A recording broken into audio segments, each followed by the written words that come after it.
ಆಸ್ಪತ್ರೆ ಬೆಂಗಳೂರಿನ ಅತ್ಯಂತ ದೊಡ್ಡ ಸರ್ಕಾರಿ ಆಸ್ಪತ್ರೆ. ಕೇವಲ ಬೆಂಗಳೂರು ಮಾತ್ರವಲ್ಲ, ಬೆಂಗಳೂರು ಸುತ್ತಮುತ್ತ ಇರುವಂತಹ ಹಲವಾರು ಜಿಲ್ಲೆಗಳಿಂದ ಎಮರ್ಜೆನ್ಸಿ ಪೇಷಂಟ್ಸ್ ಈ ವಿಕ್ಟೋರಿಯಾ ಆಸ್ಪತ್ರೆಗೆ ಬರ್ತಾರೆ. ವಿಕ್ಟೋರಿಯಾ ಆಸ್ಪತ್ರೆ ಒಂದು ರೀತಿ ಸಂಜೀವಿನಿ ಇದ್ದ ಹಾಗೆ. ವಿಕ್ಟೋರಿಯಾ ಆಸ್ಪತ್ರೆಗೆ ಬಹಳ ವರ್ಷಗಳ ಇತಿಹಾಸ ಇದೆ.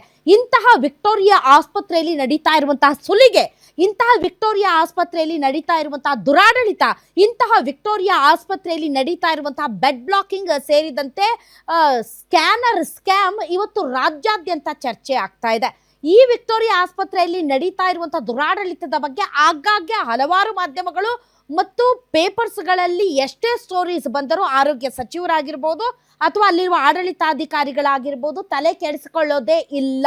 ಅದರ ಜೊತೆಗೆ ಬಾಂಗ್ಲಾದೇಶಿಯರು ಅಡ್ಮಿಟ್ ಆಗ್ತಾರೆ, ಹಾಸ್ಪಿಟಲ್ ಅಲ್ಲಿ ಸರ್ವಿಸ್ ಪಡ್ಕೊಳ್ತಾರೆ, ಇನ್ನೇನು ಡಿಸ್ಚಾರ್ಜ್ ಆಗಬೇಕು ಅನ್ನುವಾಗ ಎಸ್ಕೇಪ್ ಆಗಿಬಿಡ್ತಾರೆ. ಅವ್ರ ಕೇಸ್ ಶೀಟು ಕೂಡ ಇರೋದಿಲ್ಲ. ಅಂತಹ ಸ್ಕ್ಯಾಮ್ ಈ ವಿಕ್ಟೋರಿಯಾ ಆಸ್ಪತ್ರೆಯಲ್ಲಿ ನಡೀತಾ ಇದೆ. ಮಾನ್ಯ ಆರೋಗ್ಯ ಸಚಿವರು ಈ ಸ್ಟೋರಿಗಳನ್ನ ನೀವು ನೋಡಲೇಬೇಕು. ನಮ್ಮ ಗ್ಯಾರಂಟಿ ನ್ಯೂಸ್ ನಲ್ಲಿ ವಿಕ್ಟೋರಿಯಾ ಆಸ್ಪತ್ರೆಗೆ ಸಂಬಂಧಪಟ್ಟಂತ ಪಿನ್ ಟು ಪಿನ್ ಡೀಟೇಲ್ಸ್ ಅನ್ನ ನಿಮ್ ಮುಂದೆ ಇಡ್ತೀವಿ. ಇದು ಬೆಂಗಳೂರಿನ ಪ್ರತಿಷ್ಠಿತ ವಿಕ್ಟೋರಿಯಾ ಆಸ್ಪತ್ರೆಯ ಕರ್ಮಕಾಂಡ.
ವಿಕ್ಟೋರಿಯಾ ಆಸ್ಪತ್ರೆಯ ಕರ್ಮಕಾಂಡ.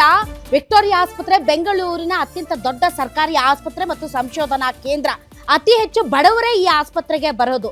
ಅದರಲ್ಲೂ ಕೂಡ ದುಡ್ಡು ಖರ್ಚು ಮಾಡೋದಕ್ಕೂ ಕೂಡ ಶಕ್ತಿ ಇಲ್ಲದೆ ಇರುವಂತಹ ಅತ್ಯಂತ ಕಡು ಬಡವರು BPL ಕಾರ್ಡ್ ಇಟ್ಕೊಂಡು ವಿಕ್ಟೋರಿಯಾ ಆಸ್ಪತ್ರೆಗೆ ಬರ್ತಾರೆ. ಆದ್ರೆ ವಿಕ್ಟೋರಿಯಾ ಆಸ್ಪತ್ರೆಯಲ್ಲಿ ನಡೆಯೋದು ಏನ್ ಗೊತ್ತಾ? ವಿಕ್ಟೋರಿಯಾ ಆಸ್ಪತ್ರೆಯಲ್ಲಿ ಸಾಮಾನ್ಯ ಸರ್ಜರಿಗೆ ಬೇಕಾದಂತಹ ಸಣ್ಣ ಪುಟ್ಟ ಎಕ್ವಿಪ್ಮೆಂಟ್ಸ್ಗಳನ್ನು ಕೂಡ ಬಡವರು ದುಡ್ಡು ಕೊಟ್ಟು ಹೊರಗಡೆಯಿಂದ ತರಬೇಕು ಅಂತ ಪರಿಸ್ಥಿತಿ ಇದೆ. ಅಷ್ಟೇ ಅಲ್ಲ, ಸ್ಕ್ಯಾನಿಂಗು, ಎಕ್ಸ್ರೇ ಇದೆಲ್ಲದಕ್ಕೂ ಸಂಬಂಧಪಟ್ಟಂತೆ ಎಲ್ಲೋಡಿದ್ರು ಅಲ್ಲಿ ಅವ್ಯವಹಾರ. ಈ ಆಸ್ಪತ್ರೆಯಲ್ಲಿ ಹೇಳೋರು ಕೇಳೋರು ಯಾರು ಇಲ್ಲ. ಸರ್ಕಾರಿ ಆಸ್ಪತ್ರೆ ಆದರೆ ಸರ್ಕಾರಿ ಆಸ್ಪತ್ರೆಗೆ ಬರುವಂತಹ ಬಡವರಿಗೆ ಕನ್ನ ಹೊಡೆಯುವಂತಹ ಕೆಲಸ ಆಸ್ಪತ್ರೆ ಸಿಬ್ಬಂದಿ ಮಾಡ್ತಾ ಇದ್ದಾರೆ. ಗುತ್ತಿಗೆ ನೌಕರರನ್ನ ಯಾರು ಅಪಾಯಿಂಟ್ ಮಾಡೋದು? ಮೇಡಮ್ ಅವರು ತಮ್ಗೆ ಯಾರಿಗೆ ಬೇಕೋ ಅವ್ರಿಗೆ ಅಪಾಯಿಂಟ್ಮೆಂಟ್ ಮಾಡಿಕೊಂಡು ಎಲ್ಲರೂ ಭ್ರಷ್ಟರನ್ನ ಇಡೀ ಆಸ್ಪತ್ರೆ ತುಂಬಾ ನೇಮಕ ಮಾಡಿದ್ದಾರೆ. ಗುತ್ತಿಗೆ ನೌಕರರಿಂದ ಬರೋಬ್ಬರಿ 24 ಲಕ್ಷ ರೂಪಾಯಿ ವಂಚನೆ ಆಗಿದೆ. ಬ್ಲಡ್ ಟೆಸ್ಟ್ಗೆ ಸಂಬಂಧಪಟ್ಟಂತೆ ಹಣ ಕಳವು ಮಾಡ್ತಾ ಇದ್ದಾರೆ. ಹೇಗೆ ಅಂತಂದರೆ, ಈಗ UPI ಸ್ಕ್ಯಾನರ್ ಇರುತ್ತೆ, ವಿಕ್ಟೋರಿಯಾ ಆಸ್ಪತ್ರೆದು ಒಂದು ಸ್ಕ್ಯಾನರ್ ಇರುತ್ತೆ. ಆ ಸ್ಕ್ಯಾನರ್ಗೆ ಬಂದಿರುವಂತಹ ಬ್ಲಡ್ ಟೆಸ್ಟೋ ಅಥವಾ ಸ್ಕ್ಯಾನಿಂಗೋ, ಎಕ್ಸ್ರೇನೋ ಅಥವಾ ಇನ್ನಿತರ ಇನ್ವೆಸ್ಟಿಗೇಷನ್ಸ್ಗೆ ಸಂಬಂಧಪಟ್ಟಂತೆ ಈ ಸ್ಕ್ಯಾನರ್ ಅಲ್ಲಿ ದುಡ್ಡನ್ನ ಹಾಕ್ತಾರೆ. ಆ ಸ್ಕ್ಯಾನರು ಆಸ್ಪತ್ರೆ ಸ್ಕ್ಯಾನರ್ ಅಲ್ಲದೆ ಆ ಸ್ಕ್ಯಾನರ್ ಅನ್ನ ತೆಗೆದು ತಮ್ಮ ವೈಯಕ್ತಿಕ ಬ್ಯಾಂಕ್ ಅಕೌಂಟ್ ನ ಸ್ಕ್ಯಾನರ್ ಹಾಕಿದ್ದಾರೆ ಅಲ್ಲಿರುವಂತ ಸಿಬ್ಬಂದಿಗಳು. ಜನ ಏನ್ ಅನ್ಕೋತಾರೆ, ಇದು ಆಸ್ಪತ್ರೆಯ ಸ್ಕ್ಯಾನರ್ ಅಂತ ಆ ಸ್ಕ್ಯಾನರ್ಗೆ ದುಡ್ಡು ಹಾಕ್ತಾರೆ. ಬಟ್ ಅದು ಆಸ್ಪತ್ರೆಯ ಸ್ಕ್ಯಾನರ್ ಆಗಿರೋದಿಲ್ಲ. ಬದಲಾಗಿ ಅದು ತಮ್ಮ ವೈಯಕ್ತಿಕ, ಅಂದ್ರೆ ಅಲ್ಲಿ ಕೆಲಸ ಮಾಡ್ತಾ ಇದ್ದಾರಲ್ಲ 8 ಜನ ಸಿಬ್ಬಂದಿ, ಅವರ ಒಂದು ವೈಯಕ್ತಿಕವಾದಂತ ಸ್ಕ್ಯಾನರ್. ಆಸ್ಪತ್ರೆಗೆ ಹೋಗಲ್ಲ ದುಡ್ಡು, ಇವ್ರ ಪರ್ಸನಲ್ ಅಕೌಂಟ್ಗೆ ಹೋಗುತ್ತೆ. ಹಂಗೆ 24 ಲಕ್ಷ ರೂಪಾಯಿ ಲೂಟಿ ಮಾಡಿದ್ದಾರಂತೆ. ಹೇಳೋರು ಕೇಳೋರು ಇಲ್ವೇನ್ರಿ ಈ ಆಸ್ಪತ್ರೆಯಲ್ಲಿ? ವಿಕ್ಟೋರಿಯಾ ಆಸ್ಪತ್ರೆಯ ಆವರಣದಲ್ಲಿರುವಂತಹ ಲ್ಯಾಬ್ನಲ್ಲಿ ಲೂಟಿ.